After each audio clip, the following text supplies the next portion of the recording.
Welcome to my channel. Subscribe, listen, and enjoy my stories every day.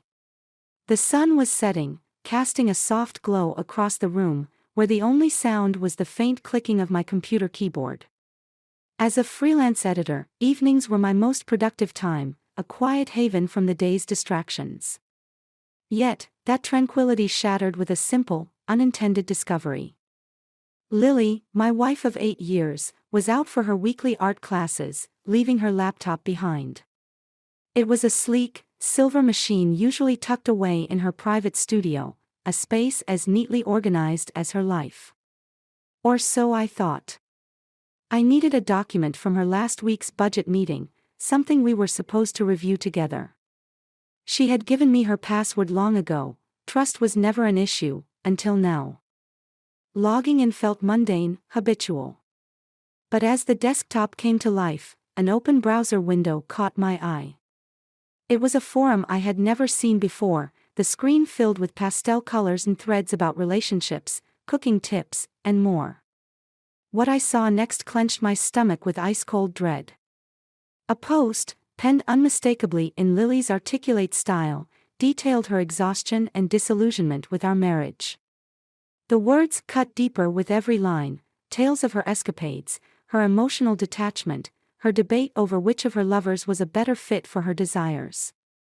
It wasn't just the betrayal that stunned me, it was the casual, brutal honesty of her words shared with strangers. I sat there, motionless, as minutes ticked by. A part of me wanted to slam the laptop shut, unsee the words, unlearn the truths. But I couldn't move. My life, our shared dreams, everything seemed to crumble around me. Betrayal, that bitter poison, seeped into every corner of my heart, fueling a dark, growing ember of revenge. Dinner time neared, and with it, Lily's return. I heard the familiar sound of her keys jingling as the door swung open. Her voice, once my favorite melody, now sounded like a siren's call, beautiful but deadly. "Hey love, how was your day?" Lily called out, her tone light, carefree.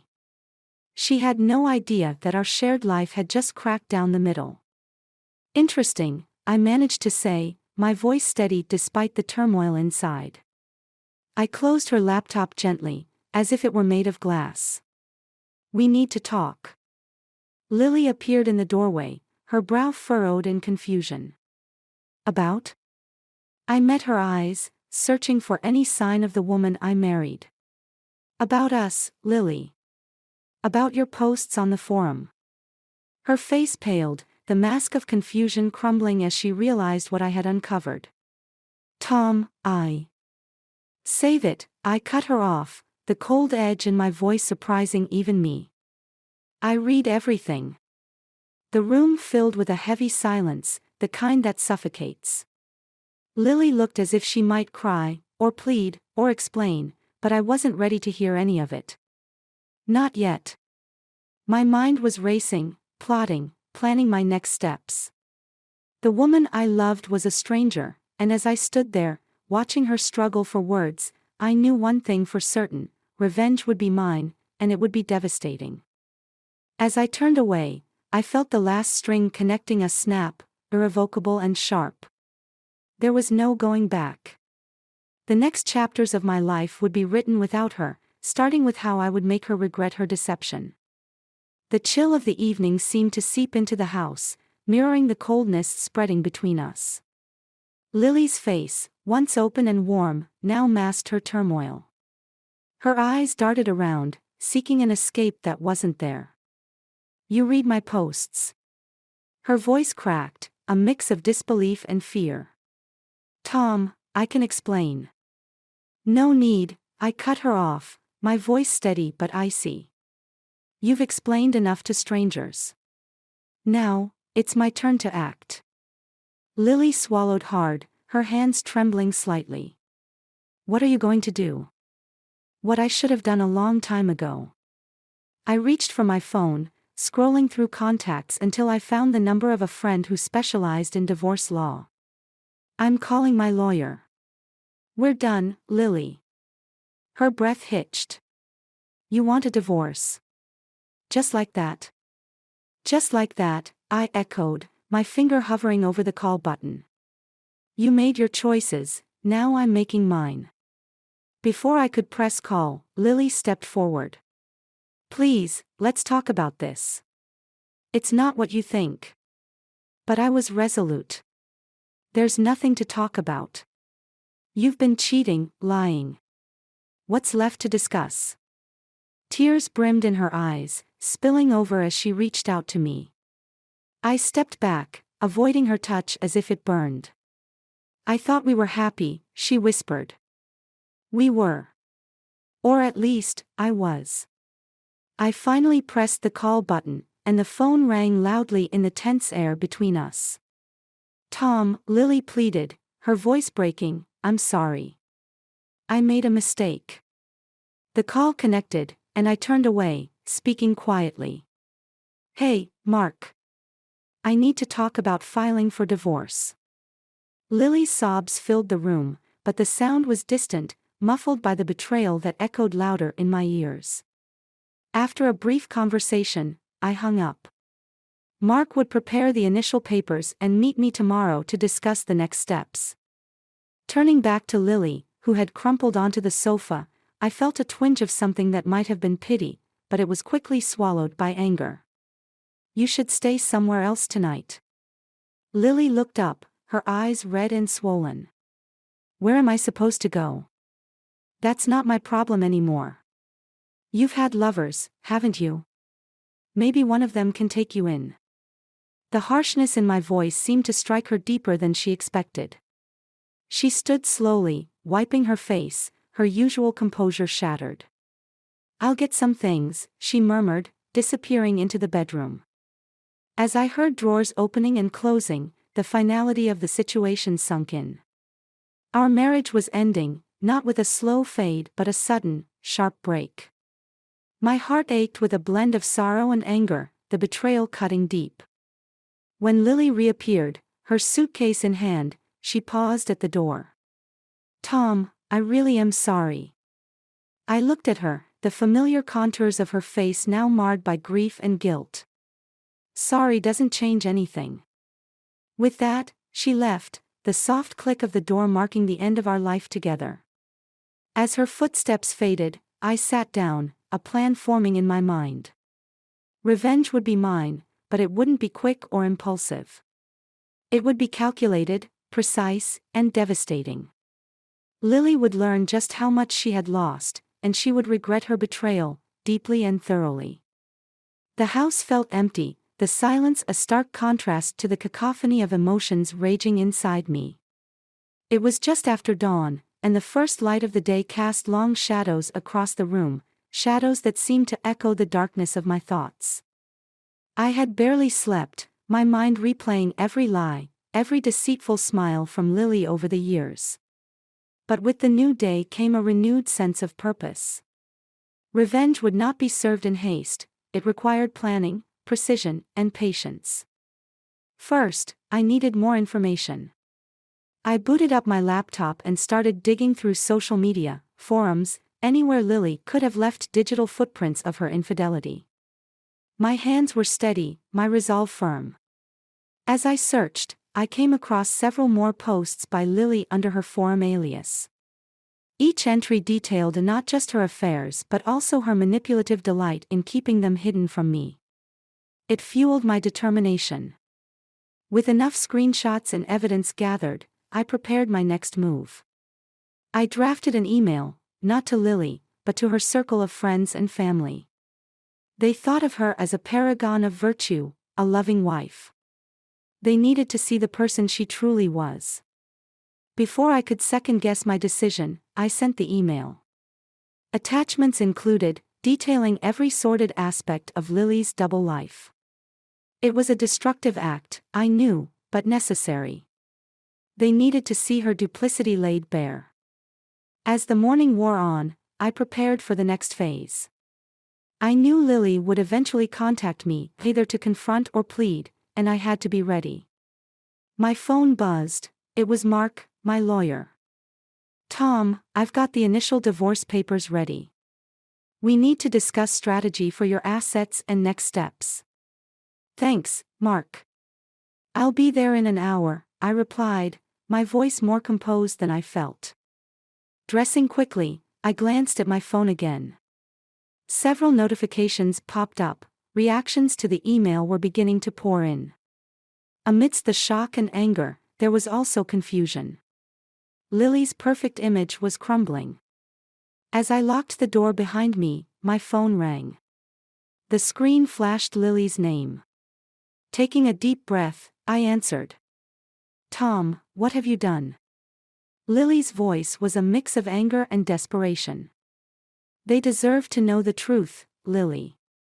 Just like I did, I said calmly, my tone icy.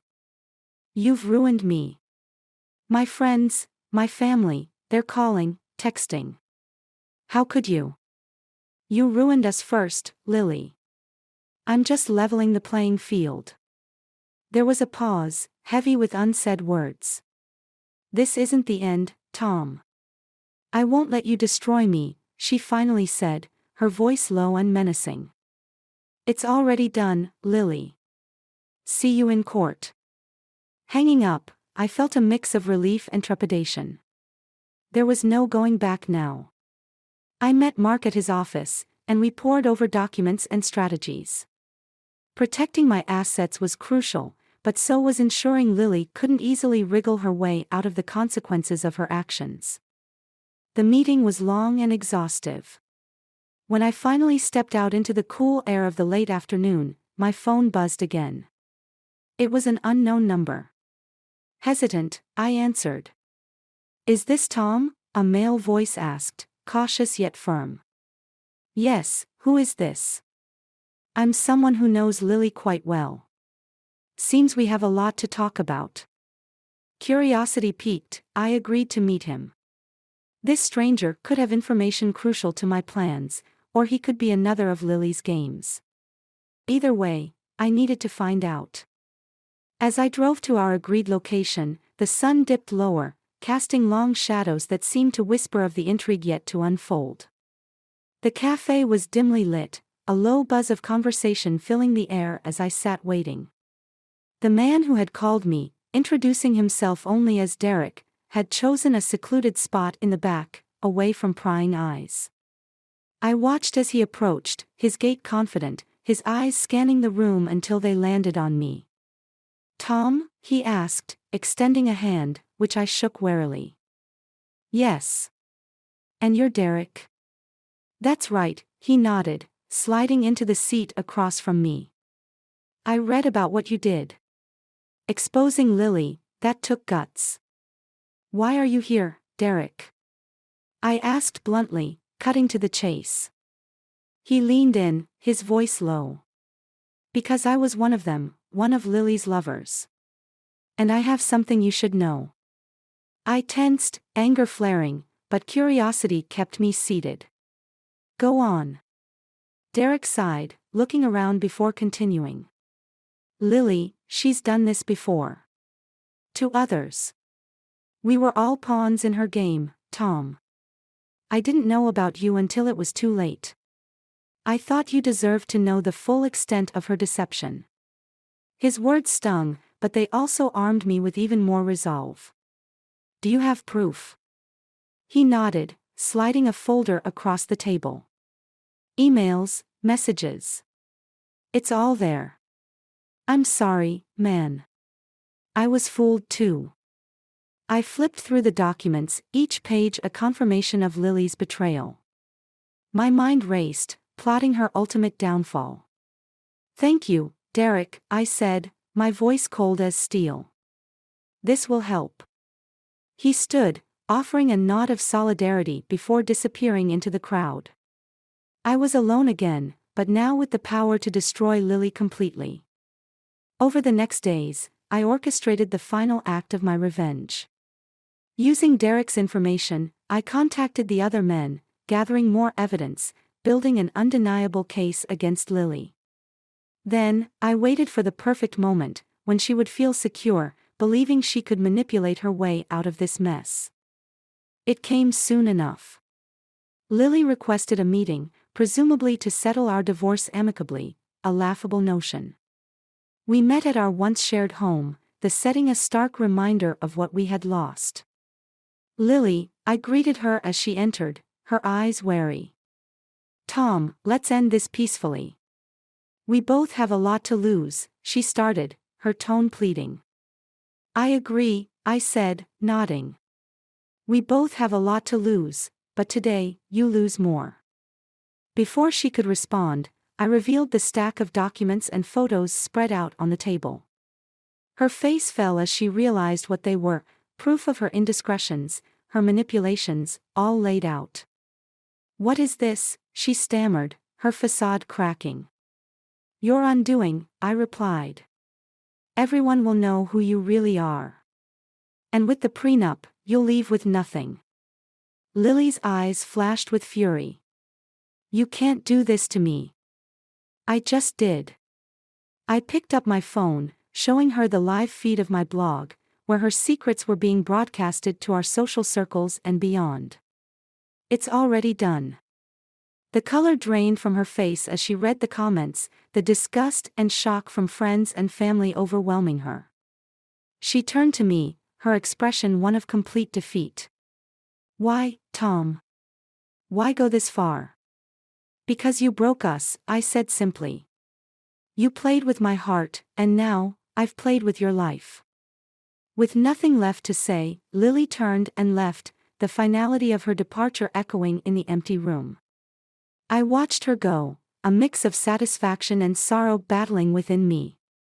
It was over, truly, finally over. The house was silent again, the battle finished. I sat down, a weight lifting from my shoulders.